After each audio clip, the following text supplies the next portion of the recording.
verte qui surgit d'un dos d'âne, cela ne vous rappelle rien? Bon, c'est vrai, nous ne sommes pas à San Francisco. Il n'y a pas de Dodge Charger à poursuivre, encore moins de méchants ou de stations-service à faire exploser.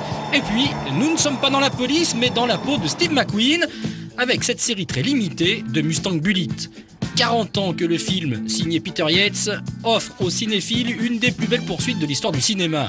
Ford a tenu à célébrer l'événement avec une série limitée à 7700 exemplaires. Pas rancunier, le constructeur américain qui, pour la petite histoire, n'avait pas vraiment aidé Steve McQueen, au point que ce dernier s'était vengé en enlevant toute identité à la plus célèbre des muscle cars.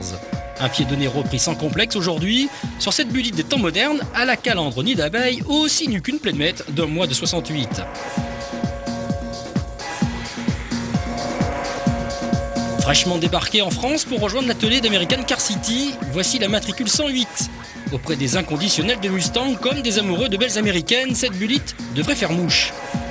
Le traitement naked, comme disent nos amis motards, lui va comme un gant. Cette dernière livrée de Mustang, qui a su retrouver l'allure fastback de la version de son bon vieux Frank Bullitt, n'en perd ni son agressivité ni la beauté de ses lignes. Pour la distinguer de la GT, un tableau de bord en aluminium bouchonné, un levier de vitesse alu, un volant et un pédalier hérité de la Shelby. Avant de poursuivre, signalons la présence d'une sono 1000 watts avec prise MP3 et une livrée toute cuir, la finition est impeccable.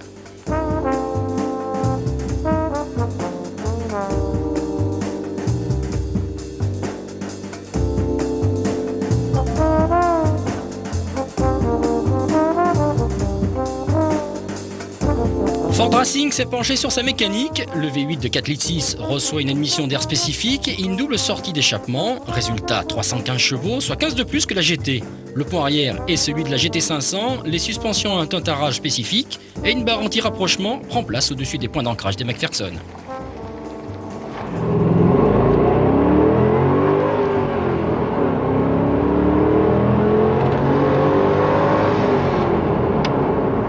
Et si on le faisait chanter ce V8, faut dire qu'il est bougrement sympa, capable de ronronner sur le couple ou d'envoyer la cavalerie de Mustang. Une cavalerie stoppée un peu cavalièrement d'ailleurs par un rupteur plutôt abrupt. Dire que l'on sent les 15 chevaux supplémentaires serait mentir, mais la Bullitt respire la santé.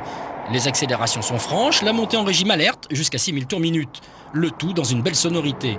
Pourtant revue et corrigée, la démultiplication est encore un petit peu longue pour un usage à la fois sportif et européen. La commande de boîte, elle, est précise.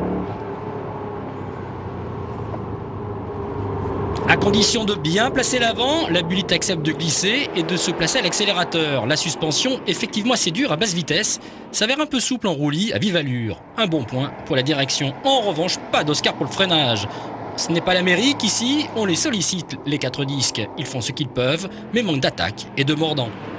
Mais c'est qu'on deviendra indulgent envers une voiture dont le charme atteint sa cible sans problème. Au-delà de cette Bullitt, chargée de nostalgie et d'histoire, c'est l'effet Mustang qui agit. Oui, on serait capable de tout lui pardonner, tant est séduisante cette série limitée, dont les exemplaires, arrivant en France via American Car City, revient à 57 000 €. Au fait, la prochaine fois que vous la verrez au cinéma, ce sera l'an prochain dans un remake de Bullitt avec un certain Brad Pitt. Bon bah nous, on va se coucher.